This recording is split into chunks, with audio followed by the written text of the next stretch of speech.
ஜெபம் செய்வோம். எங்களை நேசிக்கிற அன்பு நிறைந்த ஆண்டவரே, இந்த அருமையான ஓய்வு நாளுக்காக நாங்கள் நமக்கு நன்றி செலுத்துகிறோம். ஓய்வு நாளுக்கும் ஆண்டவராயிருக்க நம்மை ஆராதிப்பதற்கு ஆங்காங்கே உமது பிள்ளைகளாக நாங்கள் கூடியிருக்கிறோம். அதற்காக நன்றி ஆண்டவரே. இந்த ஞாயிற்றுக்கிழமை பரத்துக்கு ஏறின திருநாளாக நாங்கள் அனுசரிக்கிறோம். எங்கள் ஆண்டவர் இந்த உலகத்திலே வந்து மீட்பினை சம்பாதித்து ஆண்டவரே உயிர்த்தெழுந்து 40 நாட்கள் அளவும் உடைய சீசர்களுக்கு காண்பித்து பரத்துக்கேறின இந்த திருநாளிலே நாங்கள் நோக்கி பார்க்கிறோம்.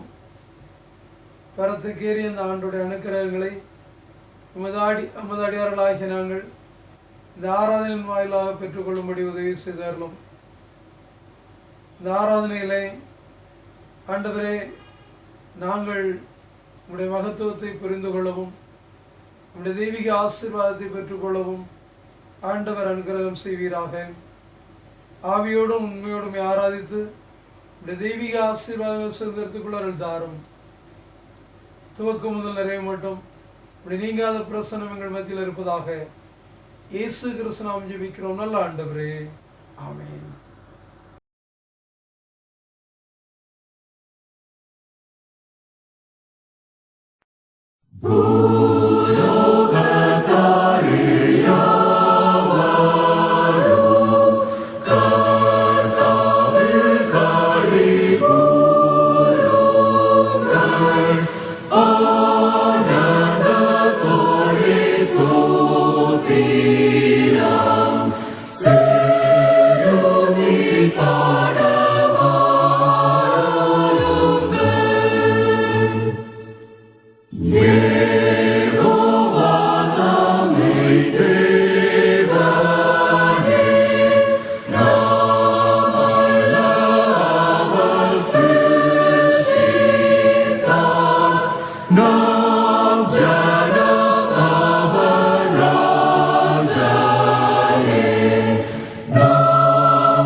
வசிக்கும்படியாக குறிக்கப்பட்ட முதலாம் வேத பாடப்பகுதி அப்போஸ்தலர் நடவடிக்கைகள் 1ஆம் அதிகாரம் 12ஆம் வசனம் முதல் 14ஆம் வசனம் வரை.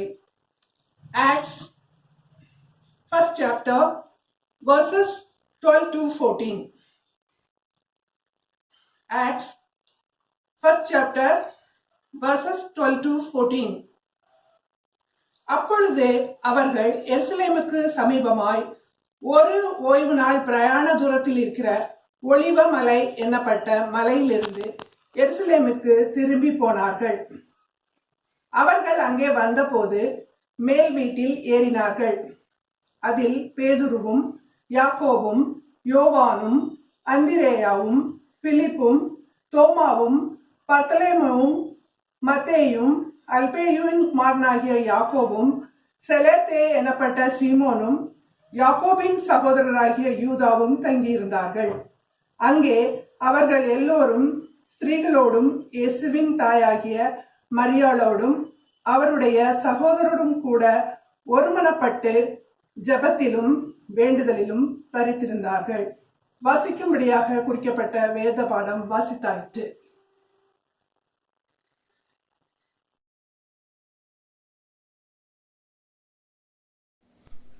The epistle reading is taken from 1 Peter chapter 4 verses 12 to 19. 1 Peter chapter 4 verses 12 to 19. Dear friends, do not be surprised at the painful trial you are suffering, as though something strange were happening to you. But rejoice that you participate in the sufferings of Christ, so that you may be overjoyed when His glory is revealed. If you are insulted because of the name of Christ, you are blessed, for the Spirit of glory and of God rests on you. If you suffer, it should not be as a murderer or thief or any other kind of criminal or even as a meddler. However, if you suffer as a Christian, do not be ashamed, but praise God that you bear that name. For it is time for judgment to begin with the family of God, and if it begins with us, what will the outcome be for those who do not obey the gospel of God? And if it is hard for the righteous to be saved, what will become of the ungodly and the sinner? So then, those who suffer according to God's will should commit themselves to their faithful Creator and continue to do good. Hear hence.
வாசிக்கும்படியாக தெரிந்து கொள்ளப்பட்ட சுவிசேஷ வாக்கியம் யோவான் எழுதின சுவிசேஷம் 17ஆம் அதிகாரம் 1ஆம் வசனம் முதல் 11ஆம் வசனம் வரையில் அடங்கியிருக்கிறது.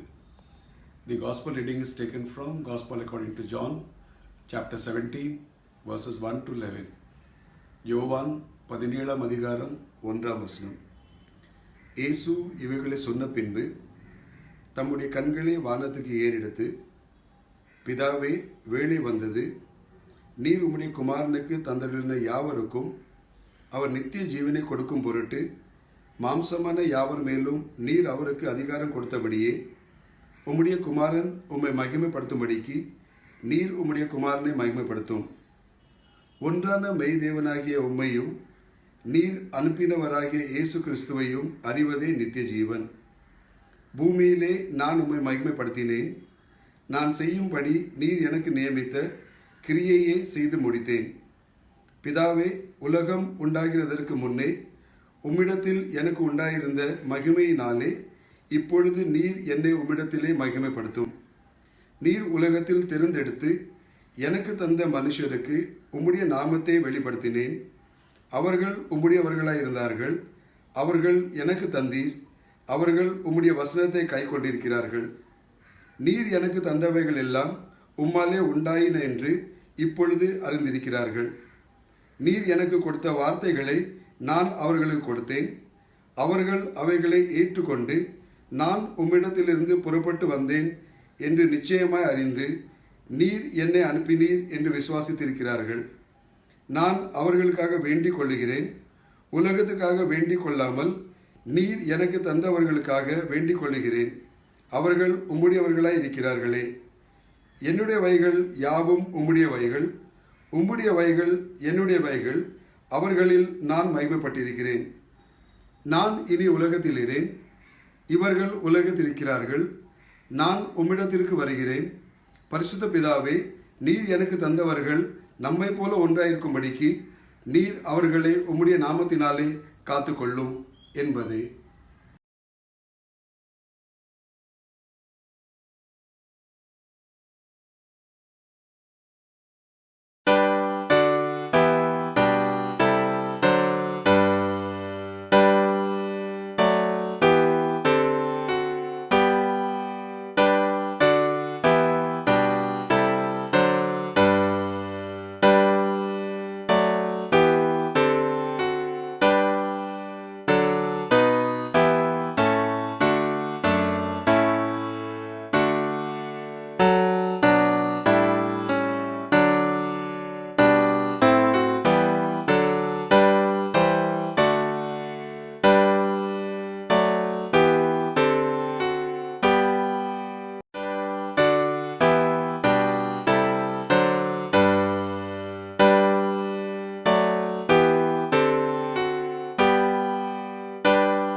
ஜெபம் செய்வோம். மகா பரிசுத்தமும் மட்டில்லாத அன்பு நிறைந்த ஆண்டவரே, இந்த அருமையான ஓய்வு நாளுக்காக உம்மை துதிக்கிறோம். ஆண்டவரே, உடைய தெய்வீக வார்த்தைகளை சிந்திப்பதற்காக செல்லுகிறோம்.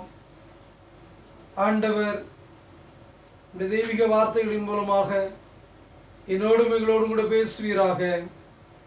அந்த தெய்வீக வார்த்தைகளுக்கு நாங்கள் செவிசாய்த்து அதை முழுமையாக ஏற்றுக்கொண்டு அதன்படி வாழ்ந்து உடைய மகிமை பெற்றுக் கொள்ளும்படி உதவி செய்தரலும். அடிமை மறைத்து உடைய வார்த்தைகளின் மூலமாக தம்முடைய பிள்ளைகளோடு கூட இடைபடுவீராக. இயேசு கிறிஸ்து நாம் ஜெபிக்கிறோம் நல்ல ஆண்டவரே, ஆமென். கர்த்தருக்குள் அன்பான திருச்செவியின் மக்களே, ஆண்டவராய் இயேசு கிறிஸ்துவின் இடையினையற்ற நாமத்திலே உங்களை அவரையும் வாழ்த்துகிறேன். இந்த நாளிலே நம்முடைய தியானத்திற்கென்று கொடுக்கப்பட்டிருக்கின்ற தலைப்பு கிறிஸ்துவின் பரமேறுதல் மகிமையான முடிவிற்கு அடையாளம் என்பதாகும். ஆண்டவராய் இயேசு கிறிஸ்து இந்த உலகத்திலே வந்து 33 ஆண்டு காலம் வாழ்ந்து பிதாவினுடைய சித்தத்தை நிறைவேற்றி மனுக்குலத்திற்கு ரட்சிப்பை ஏற்படுத்தி அவர் உயிர்த்தெழுந்த பின்பு 40 நாட்கள் அளவும் தம்முடைய சீசர்களுக்கும் மற்றொரு காட்சி அளித்து 40வது நாளிலே பரத்துக்கு ஏறி சென்றார். எனவே இந்த ஞாயிற்றுக்கிழமை பரமேறுதலின் ஞாயிறாக நாம் அனுசரிக்கிறோம். ஆண்டவராய் இயேசு கிறிஸ்துவின் பரமேறுதலானது மகிமையான ஒரு வாழ்வுக்கு அல்லது மகிமையான ஒரு முடிவிற்கு அடையாளமாக அத்தாட்சியாக விளங்குகிறது. ஏனென்றால் இந்த உலக வாழ்க்கை கொஞ்ச கால வாழ்க்கை, நிரந்தரமான வாழ்க்கை அல்ல. எனவே தான் அப்போஸ்தலனாகிய பரிசுத்த பவுல் பிலிப்பியருக்கு எழுதின நிருபம் 3ஆம் அதிகாரம் 20ஆம் வசனத்திலே நம்முடைய குடியிருப்போ பரலோகத்தில் இருக்கிறது என்று சொல்லி மிக தெளிவாக அழுத்தம் திருத்தமாக குறிப்பிடுகிறார். ஆண்டவராய் இயேசு கிறிஸ்துவும் அப்போஸ்தலனாகிய பரிசுத்த யோவான் எழுதின நிருபம் 14ஆம் அதிகாரத்திலே என்னுடைய பிதாவின் வீட்டில் அநேக வாசஸ்தலங்கள் உண்டு என்று சொல்லி சொல்லுகிறார். உங்களுக்காக ஒரு ஸ்தலத்தை நான் ஆயத்தம் பண்ண போகிறேன் என்று சொல்லி சொல்லுகிறார். எனவே நம்முடைய நிலையான நிரந்தரமான வாழ்க்கை குடியிருப்பு அது பரலோகத்தில் இருக்கிறது என்பதை நாம் தெளிவாக உணர்ந்து கொள்ள வேண்டும். அப்போஸ்தலனாகிய பரிசுத்த பேதுரு, அப்போஸ்தலனாகிய பரிசுத்த பவுல் 2 கொரிந்தியர் 5ஆம் அதிகாரம் 1ஆம் வசனத்திலே பூமிக்குரிய கூடாரமாகிய நம்முடைய வீடு அழிந்து போனாலும் தேவனால் கட்டப்பட்ட கைவேலை அல்லாத நித்திய வீடு பரலோகத்தில் நமக்கு உண்டென்று அறிந்திருக்கிறோம் என்று சொல்லி சொல்லுகிறார். எனவே நாம் வாழக்கூடிய இந்த வீடு அழிந்து போகக்கூடிய வீடு, கைகளினால் கட்டப்பட்ட வீடு. ஆனால் பரலோகத்தில் நமக்கு இருக்கின்ற வீடு ஆண்டவரால் கட்டப்பட்ட வீடு, கை வேலை அல்லாத வீடு என்று சொல்லி குறிப்பிடுகிறார். அந்த ஸ்தலத்திற்கு செல்ல வேண்டும் என்றால் இந்த உலகத்திலிருந்து நாம் மேல் நோக்கி அல்லது அந்த இடத்திற்கு ஏறி செல்ல வேண்டும். அதுதான் பரமேறுதல், மகிமையான முடிவிற்கு நேராக நம்முடைய பயணம், நம்முடைய வாழ்க்கை முடிவிலே அந்த இடத்தை நோக்கி செல்வது என்பதுதான் பொருள். அப்போ இந்த உலகத்தில் பிறந்த ஒவ்வொரு மனிதரும் எல்லாரும் இந்த உலகத்திலிருந்து அந்த பரம வாழ்வை, மேலோக வாழ்வை சுதந்திரித்துக் கொள்ள வேண்டும் என்று சொல்லிதான் ஆண்டவர் இந்த உலகத்திலே வந்தார். ஆனால் எல்லாரும் அதை சுதந்திரித்துக் கொள்ள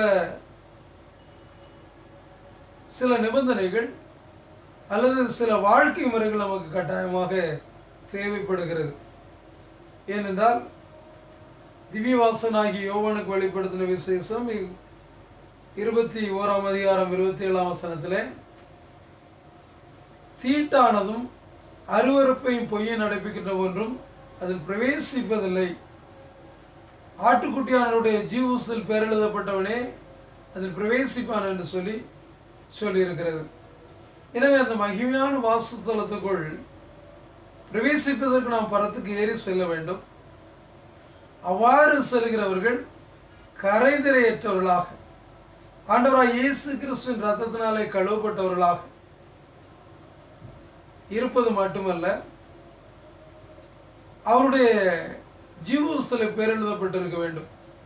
அவ்வாறு இருப்பவர்கள் எவர்களோ அவர் நிச்சயமாக தன்னுடைய வாழ்க்கையின் முடிவிலே பரத்துக்கு ஏறி சென்று இந்த மகிமையான வாசஸ்தலத்தை சுதந்திரித்துக் கொள்ள முடியும். ஆண்டவராய் இயேசு கிறிஸ்துவின் பரமேறுதல் அதுக்கு நல்ல அடையாளம். அவர் இந்த உலகத்திலே பிதாவின் சித்தத்தை நிறைவேற்றி அழகாக பரத்துக்கு ஏறி சென்று அங்கு பிதாவுடைய வலது பார்சத்திலே வீற்றிருக்கிறார் என்பதை நாம் அறிவோம். அன்பான ஆண்டவருடைய பிள்ளைகளே, இந்த உலக வாழ்க்கை அதற்கு நமக்கு ஆயத்தத்தை கொடுக்கின்ற ஒன்று. உலகத்தில் வாழும் போதே நாம் அதற்கு ஆயத்தமாக இருக்க வேண்டும். நம்முடைய குடியிருப்பு இந்த உலகத்தில் இருக்கிறது, நம்முடைய கூடாரம் இங்கு இருக்கிறது என்று சொல்லி நாம் இங்கேயே கண்ணும் கருத்துமாக இருப்போமானால் அந்த மேலான பாக்கியத்தை, சிலாக்கியத்தை நாம் இழந்து போவோம். எனவே உலக வாழ்க்கையிலே எளிமையாக ஆண்டவர் கற்றுக் கொடுத்த வழிமுறைகளை நாம் ஏற்றுக்கொண்டு அவருடைய பாதையில் செல்லும்போது இந்த உலகத்தின் மீது நம்முடைய முழு கவனம், அல்லது உலகத்தில் எல்லாவற்றையும் சகோதரிக்க வேண்டும், சேர்க்க வேண்டும், நிலையான ஒரு கூடாரத்தை நிறுத்த வேண்டும் என்று சொல்லி நாம் விரும்பாமல், நிலையான கூடாரம் நமக்கு இருக்கிறது இங்கு இல்லை, அங்கு இருக்கிறது என்ற எண்ணத்தின் அடிப்படையில் நாம் வாழ வேண்டும். அவ்வாறு வாழும்போது தான் இந்த உலக பயணம் நமக்கு பாரம் நிறைந்ததாக, சுமை நிறைந்ததாக இருப்பதில்லை, எளிதாக அமையும். ஒரு முறை ஒரு பெரிய தொழிலதிபர் டிஎல் மூடி அவர்களை சந்திப்பதற்காக இங்கிலாந்து தேசத்திற்கு சென்றார். ஏனென்றால் டிஎல் மூடியை குறித்து எல்லாரும் நன்கு அறிந்திருந்தார்கள். அவர் ஒரு நல்ல நற்செய்தி பணியாளர் மட்டுமல்ல, ஒரு மாபெரும் எழுப்புதலை உண்டாக்கினவர். எனவே அவருக்கு மக்கள் மத்தியில் நல்ல மதிப்பும் புகழும் இருந்தது. உடனே இந்த தொழிலதிபர், நாம் இவ்வளவு பெரிய தொழிலை செய்து கொண்டிருக்கிறோம், ஏராளமான வேலையாட்கள் இருக்கிறது, நமக்கு மாட மாளிகை கோட கோபுரங்கள் இருக்கிறது, இருந்தாலும் இந்த டிஎல் மூடிக்கு இருக்கின்ற புகழ் பெயர் நமக்கு இல்லை. ஒருவேளை அவர் பெரிய மிக உயர்ந்த தொழிலதிபராக அல்லது அரசியலிலே மிகுந்த சாமர்த்தியம் உள்ளவராக இருக்கலாம் என்று சொல்லி அவரை பார்த்து அவருடைய புகழுக்கு அல்லது அவருடைய மேன்மைக்கு காரணம் என்ன என்று சொல்லி பார்த்து வரலாம் என்று சொல்லி டிஎல் மூடி அவர்களை சந்திக்க சென்றார். ஆனால் அவரை தேடி சென்று சந்தித்த போது அவர் சாதாரணமாக ஒரு எளிய கூடாரத்தில் தன்னுடைய வாழ்க்கைக்கு தேவையான சில பொருட்களோடு அவர் அந்த வீட்டிலே தங்கியிருந்தார். அதை பார்த்த உடனே தொழிலதிபருக்கு வியப்பாயிற்று. சாதாரணமாக ஒரு குடிசையில் வாழுகிறார் இவர், சிறிய சிறிய பாத்திரங்கள், சில துணிமணிகள் மட்டும் இருக்கிறது, வேறொன்று ஒரு இடத்தில் இல்லை, மாட மாளிகை கோட கோபுரமும் இல்லை. எப்படி இவர் இவ்வளவு புகழை உயர்வை பெற்றார்? ஒருவேளை இவருக்கு மற்ற இடங்களிலே சொத்து பத்துகள் அல்லது வசதி வாய்ப்புகள் இருக்குமோ என்று எண்ணி டிஎல் மூடி இடத்திலே கேட்டார். உங்களுடைய சொத்துக்கள் இவைகள் தானா, இவ்வளவுதானா என்று சொல்லி கேட்டார். உடனே டிஎல் மூடி அவர்கள் சொன்னார்கள், ஆம் இவ்வளவுதான், என்னுடைய சொத்து பத்துக்கள் இவ்வளவுதான், இதை தாண்டி எனக்கு ஒன்றுமில்லை. உடனே மிக ஏளனமாக இவ்வளவுதானா என்று சொல்லி கேட்டபோது டிஎல் மூடி அவர்கள் அவரிடத்தில் அவர் கையில் வைத்திருந்த சூட்கேஸை பார்த்து, உங்களுடைய சொத்துக்கள் இவ்வளவுதானா என்று சொல்லி கேட்டார். உடனே அவர் சொன்னார், எனக்கு ஏராளமான நிலப்புலன்கள் இருக்கிறது, வர்த்தகம் இருக்கிறது, வேலையாட்கள் இருக்கிறார்கள், பெரிய மாட மாளிகை கோட கோபுரம் இருக்கிறது,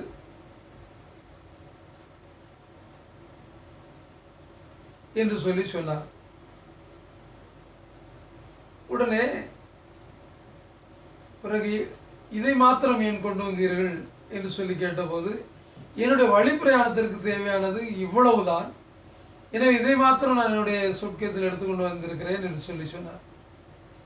உடனே சிரித்து கொண்டே டிஎல் மூடி அவர்கள் சொன்னார்கள், எனக்கும் ஏராளமான சொத்து பத்துகள், மாட மாளிகைகள், கோட கோபுரங்கள் இருக்கிறது.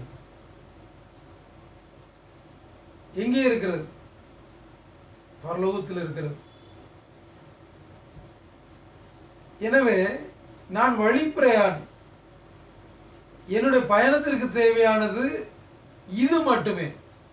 உங்களுக்கு எப்படி பயணத்திற்கு தேவையானது இந்த சூட்கேஸ் மாத்திரமோ, அதே போல என்னுடைய குடியிருப்பு அங்கே இருக்கிறது, என்னுடைய கோட மாட மாளிகைகள் எல்லாம் அங்கே இருக்கிறது. நான் அதை நோக்கி பிரயாணப்பட்டு கொண்டிருக்கிறேன். எனவே என்னுடைய பிரயாணத்திற்கு தேவையானவைகள் இது மட்டுமே என்று சொன்னபோது அந்த தொழிலதிபர் உண்மையிலே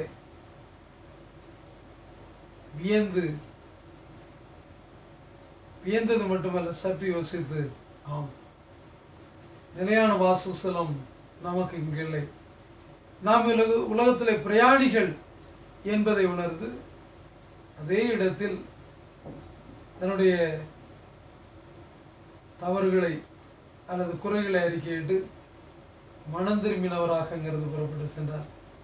அன்பான ஆண்டவருடைய பிள்ளைகளே, எனவே நம்முடைய குடியிருப்பு இந்த உலகத்தில் இல்லாததினால், நம்முடைய நிலையான குடியிருப்பு அங்கு இருக்கிறதுனால், நாம் அங்கு செல்வதற்கு நம்மை தகுதிப்படுத்த வேண்டும், ஆயத்தப்படுத்த வேண்டும். இதில் 3 முக்கியமான காரியங்களை நான் சுருக்கமாக சொல்கிறேன். முதலாவது, ஆதியாகமம் 5ஆம் அதிகாரம் 24ஆம் வசனத்திலே ஏனோக்கு தேவனோடு சஞ்சரித்துக் கொண்டிருந்தார். சஞ்சரித்துக் கொண்டிருக்கையில் அவர் காணப்படாமற் போனார், தேவன் அவரை எடுத்துக்கொண்டார் என்று சொல்லியிருக்கிறார். ஆண்டவரோடு இணைந்து இசைந்து வாழ்ந்த மனிதன், ஆண்டவரை தனக்குள் ஏற்றுக்கொண்டு ஆண்டவரோடு ஒன்றரை கலந்து, அவருடைய நினைவுகள் என்னவோ அதே நினைவுகள், அவருடைய எண்ணம் எதுவோ அதே இவருடைய எண்ணம், அவர் என்ன செய்ய விரும்புகிறாரோ அதே செய்து, அவருடைய கையாக, அவருடைய காலாக, அவருடைய சிந்தனையாக, செயல்பாடாக வாழ்ந்தவர், தேவனோடு ஒன்றரை கலந்து வாழ்ந்த மனிதன். எனவே தேவனோடு இணைந்து கைகோர்த்து வாழ்ந்தபடியினால் தேவன் அவரை எடுத்துக்கொண்டார். அவர் பரத்திற்கு சென்று விட்டார், உயிரோடு அவர் பரத்திற்கு சென்று விட்டார். அன்பான ஆண்டவருடைய பிள்ளைகளே, இந்த உலக வாழ்க்கையில் ஒவ்வொரு நொடி பொழுதும் தேவனோடு கைகோர்த்து நடக்க வேண்டும். அவர் என்ன விரும்புகிறாரோ அதை மாத்திரம் செய்ய வேண்டும். அவர் என்ன சொல்கிறாரோ அதன்படி நடக்க வேண்டும். நம்முடைய சிந்தனைகள், செயல்பாடுகள், நோக்கங்கள், பார்வைகள் எல்லாம் அவரை போலவே இருக்க வேண்டும். அவரோடு ஒன்றரை கலந்து, ஊனும் உடலுமாய் அவரோடு ஒன்றரை கலந்து வாழும்போது நிச்சயமாய் இந்த உலகத்தை விட்டு பரத்திற்கு நாம் செல்வதும் அவர் எடுத்துக்கொள்வதும் நிச்சயமான ஒன்றாக இருக்கும். தேவனோடு சஞ்சரிக்கிற வாழ்க்கை நமக்கு தேவை.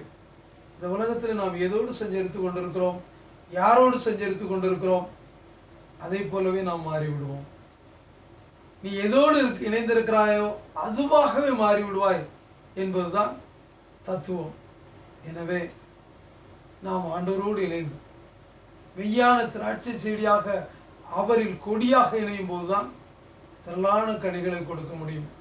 அதே போல ஏனோக்கு தேவனோடு சஞ்சரித்தபடியினால், தேவனோடு வாழ்ந்தபடியினால், தேவனுடைய திட்டத்தை சித்தத்தை நிறைவேற்றி பரிசுத்தமும் நீதியுள்ள மனுஷனாக வாழ்ந்தபடியினால் அவரை தேவன் எடுத்துக்கொண்டார், அவர் பரத்திற்கு சென்றார். நாம் இந்த காலங்களிலே தேவனோடு இணைந்து வாழ வேண்டும். அனுதினமும் வேதத்தை நன்றாக வாசிக்க வேண்டும், ஜெபிக்க வேண்டும், தியானிக்க வேண்டும். அவர் என்ன சொல்லுகிறாரோ அதன்படி நடக்க வேண்டும். அவருடைய கரம் பற்றி அவரோடு இணைந்து செல்லும் போது நிச்சயமாய் கிறிஸ்து பரத்துக்கு ஏறினது போல நாமும் நம்முடைய வாழ்க்கையின் ஈற்றிலே பரத்துக்கு ஏறி செல்ல முடியும். இரண்டாவதாக 1 ராஜாக்கள் 18ஆம் அதிகாரம் 21ஆம் வசனத்திலே எலியா தீர்க்கதரிசி இஸ்ரவேல் மக்களை பார்த்து சொல்லுகிறார், எந்த மட்டும் 2 நினைவுகளால் குந்தி குந்தி நடப்பீர்கள் என்று சொல்லி சொல்கிறார். இஸ்ரவேலிலே பாகால் வழிபாடு நிறைந்திருக்கிறது. பாகால் பக்தி மார்க்கம் ஓங்கி இருக்கிறது. பாகாலை வணங்குகின்ற மக்கள் அருவருப்பான வாழ்க்கையிலும், ஆடம்பரமான வாழ்க்கையிலும், அயோக்கியத்தனமான வாழ்க்கையிலும் தெய்வ பயமற்றவர்களாய் வாழ்ந்து கொண்டிருக்கிறார்கள். யெகோவாகிய ஆண்டவரை விட்டு தூரமாய் போய்விட்டார்கள். பரிசுத்தம் குலைச்சலாய் போயிற்று. தேவனுக்கு மகிமை அவர்களால் ஏற்படவில்லை. தேவன் பிரியப்படுகின்ற வழியில் அவர்கள் நடக்கவில்லை. எலியா தீர்க்கதரிசி மிக அழகாக சொல்கிறார், எந்த மட்டும் 2 நினைவுகளால் குந்தி குந்தி நடப்பீர்கள். பாகால் தெய்வமானால் அவனை பின்பற்றுங்கள், கர்த்தர் தெய்வமானால் அவரை பின்பற்றுங்கள். ஏதாவது ஒரு முடிவெடு. இரட்டை வேஷம் போடாதே, இரட்டை வாழ்க்கை வாழாதே என்று சொல்லி மிக கடினமாக எச்சரித்து முழு இஸ்ரவேலையும் ஆண்டவருக்கு நேராக திருப்புவதை பார்க்கிறோம். வைராக்கியம் நிறைந்த ஒரு வாழ்க்கை. ராஜா பாகால் வழிபாட்டையும் பாகால் தீர்க்கதரிசிகளையும் மதிக்கிறார். நாமும் அதுக்கு இணங்கி போவோமானால் அவர்களுக்குரிய மரியாதையும் உயர்வு நமக்கு கிடைக்கும் என்று சொல்லி மதிப்புக்காகவோ மரியாதைக்காகவோ சுகமான வாழ்வுக்காகவோ காம்ப்ரமைஸ் போல முழுமையாக எதிர்நீச்சல் போட்ட ஒரு மனிதன் எத்தனை கஷ்டங்கள் எத்தனை உபத்திரங்கள் வந்தாலும் அவர் வைராக்கியமா நின்றதை நாம் பார்க்கிறோம். வாழ்க்கையிலே எவ்வளவு பாடுகள் வந்தாலும் எவ்வளவு உபத்திரங்கள் வந்தாலும் போராட்டங்கள் வந்தாலும் பின்மாற்றம் அடையாமல் கடைசி வரை ஆண்டோடைய வழிநடத்தில் சென்றவர். இரட்டை வாழ்க்கை வாழவில்லை, அல்லது மாய்மால வாழ்க்கை வாழவில்லை. அங்கொன்றும் இங்கு ஒன்றும் இல்லை. கட் அண்ட் ரைட்டா சொன்னது. ஒன்று பாகால் தெய்வனா அவனை ஃபாலோ பண்ணு, கர்த்தர் தெய்வமானால் அவரை பின்பற்றுங்கள். அதன் நிலையான ஒரு ஸ்டாண்ட் எடுத்து இஸ்ரேலை திருப்பினது மட்டுமல்ல, தானும் கடைசி வரை அந்த வைராக்கியத்தில் ஓடின ஒரு மாபெரும் மனிதன். அவர் போய்கொண்டிருக்கும் போதே சுழல் காட்டினாலே பரலோகத்திற்கு எடுத்துக்கொள்ளப்பட்டார் என்பதை வேதம் மிக அழகாக தெளிவாக குறிப்பிடுகிறது. அன்பானவருடைய பிள்ளைகளே, உலக வாழ்க்கையில ஆண்டவரை பின்பற்றி நடக்கும்போது நம்முடைய வாழ்க்கையில் பல பாடுகள் வரலாம், உபத்திரவங்கள் வரலாம், பல இழப்புகள் வரலாம், அவமானங்கள் நிந்தைகள் வரலாம். ஆனாலும் எலியா தீர்க்கதரிசியை போல பின்னோக்கேன் நான் பின்னோக்கேன் என்ற அந்த ஒரு உறுதிப்பாட்டோடு முன்னேறி செல்லும் போது ஆண்டவர் எப்படி எலியா தீர்க்கதரிசியை சுழல் காற்றின் மூலமாக பரலோகத்திற்கு எடுத்துக்கொண்டாரோ அதே போல நம்முடைய வாழ்க்கையில் முடிவிலே நிச்சயமாய் நம்மை எடுத்துக்கொள்வார். எனவே இந்த உலகத்திற்கு ஒத்த வேஷம் தரித்து வாழாமல், அல்லது நம்முடைய வாழ்க்கையிலே போலித்தனமான வாழ்க்கை வாழாமல், எது உண்மையோ எது நியாயமோ எது சத்தியமோ இது ஆண்டவர் விரும்புகிறதோ அதில் நிலைத்திருக்கும் போது நிச்சயமாய் இந்த உலக வாழ்க்கை முடிவிலே பரத்துக்கேறி செல்கின்ற சிலாக்கியத்தை ஆண்டவர் நமக்கு தருவார். கடைசியாக 2 கொரிந்தியர் 12ஆம் அதிகாரம் 2ஆம் வசனத்திலே பார்ப்போமானால்,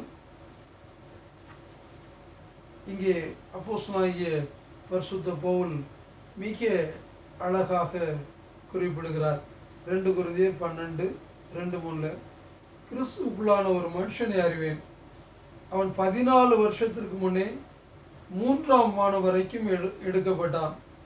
அவன் சரீரத்தில் இருந்தானோ சரீரத்துக்கு புறம்பாக இருந்தானோ அதை அறியேன், தேவன் அறிவார். அந்த மனுஷன் பரதேசிக்குள் எடுக்கப்பட்டு மனுஷர் பேசப்படாததும் வாக்கு கிட்டாதுமாகிய வார்த்தைகளை கேட்டான் என்று அறிந்திருக்கிறேன்.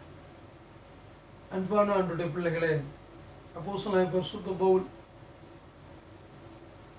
3ஆம் வானம் வரைக்கும் சென்று அந்த பரதீசுக்குள் எடுத்துக்கொள்ளப்பட்டார். அவர் இந்த உலக வாழ்க்கையில ஆண்டவருக்கு என்று எல்லாவற்றையும் விட்டுவிட்டார். சொல்கிறார், எனக்கு லாபமாயிருந்தவர்கள் எவைகளோ அவள் எல்லாவற்றையும் கிறிஸ்துவின் மேன்மைக்காக நஷ்டம் என்று எண்ணுகிறேன், குப்பையுமாய் விட்டு விட்டேன் என்று சொல்கிறார். அவருக்கு இருந்த அறிவாற்றல், ஸ்காலர், அவரை போல அறிவுள்ள ஞானமுள்ள ஒரு மனிதனை காண்பது கடினம். அது மட்டுமல்ல, ரோம குடியுரிமை பெற்ற மாபெரும் மனிதர், ஜனகரீப் சங்கத்தில் அங்கம் வகித்த ஒரு மனிதர், அதிகாரத்திற்கோ அறிவுக்கோ ஆற்றலுக்கோ வசதி வாய்ப்புக்கோ எந்த குறையும் இல்லாத ஒரு மாபெரும் மனிதர். ஆனால் ஆண்டவரை ஏற்றுக்கொண்டு எல்லாவற்றையும் குப்பையும் நஷ்டமாக எண்ணி அவனுடைய ஊழியத்தை செய்தவர். அவர் அநேக நேரம் பசியிலும் நிர்வாணத்திலும் குளிரிலும் நாச மோசத்திலும் இருந்தவர். அவ்வளவு பாடுகளையும் உபத்திரவங்களையும் பட்டியலிடும் போது அவரை போல ஒரு பாடுபட்ட மனிதனை காண்பது கடினமான காரியம். அன்பானவனுடைய பிள்ளைகளே, கிறிஸ்துவுக்காக எல்லாவற்றையும் குப்பை நஷ்டமாக எண்ணி தன்னுடைய வாழ்க்கையில் கடைசியில் சொல்லுகிறார், ஓட்டத்தை முடித்தேன், விசுவாசத்தை காத்துக்கொண்டேன், நீதியின் கிரீடம் எனக்காக வைக்கப்பட்டிருக்கிறது என்று சொல்லி மிக அழகாக குறிப்பிடுகிறார். அவர் உண்மையிலே 3ஆம் வானம் வரைக்கும் சென்று பரதேசிக்குள் எடுக்கப்பட்ட ஒரு மனிதன் உலகத்தில் வாழ்ந்த போதே. எனவே அவரை போல அர்ப்பணிப்போடு தியாகத்தோடு உண்மையோடு நம்முடைய ஓட்டத்தை ஓடும்போது அவர் எப்படி எடுத்துக்கொள்ளப்பட்டாரோ அதே போல பரதேசிக்குள் எடுத்துக்கொள்ளப்படுவதும் பரத்துக்கு ஏறுவதும் நமக்கு கிடைக்கின்ற சிலாக்கியமாகும். எனவே இந்த அருமையான நாளிலே நாம் நம்முடைய ஆண்டவராகிய இயேசு கிறிஸ்து இந்த உலகத்திலிருந்து பரத்துக்கு ஏறி சென்றது போல நம்முடைய வாழ்க்கையின் முடிவிலே நாமும் நிச்சயமாக வாழ்க்கை முடியும் போது பரத்துக்கு ஏறி செல்வதற்காக நாம் படைக்கப்பட்டிருக்கிறோம். பரலோக வாழ்விற்காக நாம் படைக்கப்பட்டிருக்கிறோம். எந்த காரணம் கொண்டும் அதை இழந்து போகாமல் அந்த மேன்மையான முடிவை, மேன்மையான ஆசீர்வாதத்தை பெற்றுக்கொள்ள ஆண்டவர் நமக்கு அருள் புரிவாராக. ஆமென்.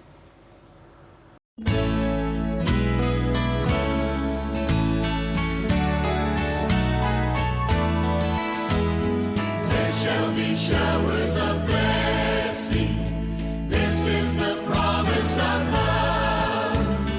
There shall be seasons refreshing, sent from the Savior above. Showers of blessing we need. Mercy drops round us are falling, but for the showers we plead. There shall be showers of blessing, precious reviving again, over the hills and the valleys, sound of abundance of rain. Showers of blessing.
Let us be reminded that the Lord sent His only Son, the Prince of Heaven, to be crucified for us, sinners like us. This great love story serves as a good reminder of how much God cares for us. All He wants us to do is trust Him in these despair times, draw closer to Him, and rely on Him more than ever. So let us find our comfort in the Lord by keeping this entire situation at the Lord's feet and walk away with an assurance that He listens and surely works wonders. Let us pray that we will be able to have our church worship as soon as possible.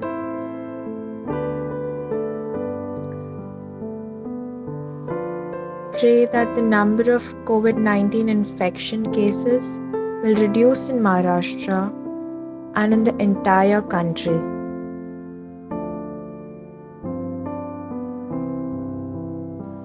Pray that the number of COVID-19 infection cases will reduce across the world.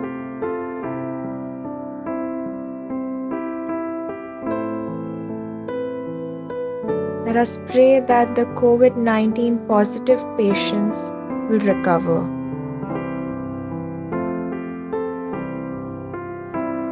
Let us pray that patients suffering from other diseases will also get proper treatment.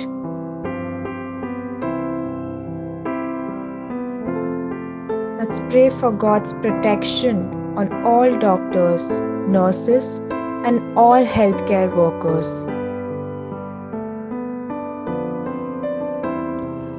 Pray for God's protection on all police personnel, municipal and other authorities who are on duty during the pandemic.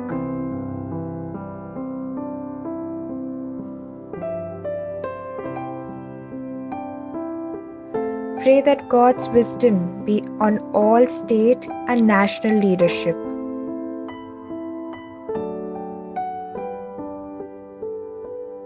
Pray for all those who are stranded away from home, whether they have gone for work, studies, or as immigrant laborers.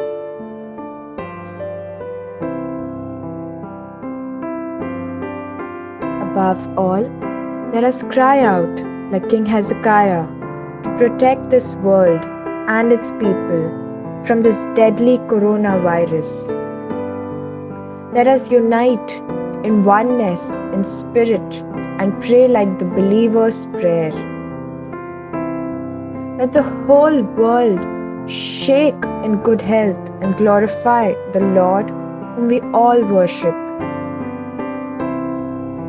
In Jesus Christ's mighty name, we all say Amen and Amen. பரமண்டலங்களில் இருக்கிற எங்கள் பிதாவே, உம்முடைய நாமம் பரிசுத்தப்படுவதாக, உம்முடைய ராஜ்யம் வருவதாக, உம்முடைய சித்தம் பரமண்டலத்திலே செய்யப்படுகிறது போல பூமியிலேயும் செய்யப்படுவதாக. அன்றன்றுள்ள எங்கள் அப்பத்தை எங்களுக்கு இன்று தாரும். எங்களுக்கு விரோதமாய் குற்றம் செய்கிறவர்களுக்கு நாங்கள் மன்னிக்கிறது போல எங்கள் குற்றங்களை எங்களுக்கு மன்னியும். எங்களை சோதனைக்குள் பிரவேசிக்க பண்ணாமல் தீமை நின்று எங்களை ரட்சித்துக் கொள்ளும். ராஜ்யமும் வல்லமையும் மகிமையும் என்றென்றைக்கும் உம்முடையவைகளே. ஆமென்.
ஜெபம் செய்வோம்.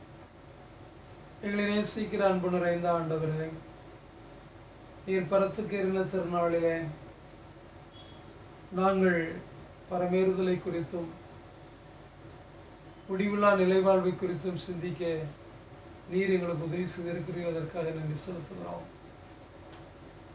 எங்களுடைய நிலையான கூடாரமும் குடியிருப்பும் பரலோகத்தில் இருக்கிறபடியினால் நாங்கள் அங்கு ஏறி வர வேண்டும் என்பது நீர் எதிர்பார்க்கின்ற ஒன்று. வேதாகமத்தில் ஏனோக்கை குறித்தும் எலியாவை குறித்தும் அப்போஸ்தலனாகிய பரிசுத்த பவுலை குறித்தும் நாங்கள் சிந்திக்க உதவி செய்தீர்.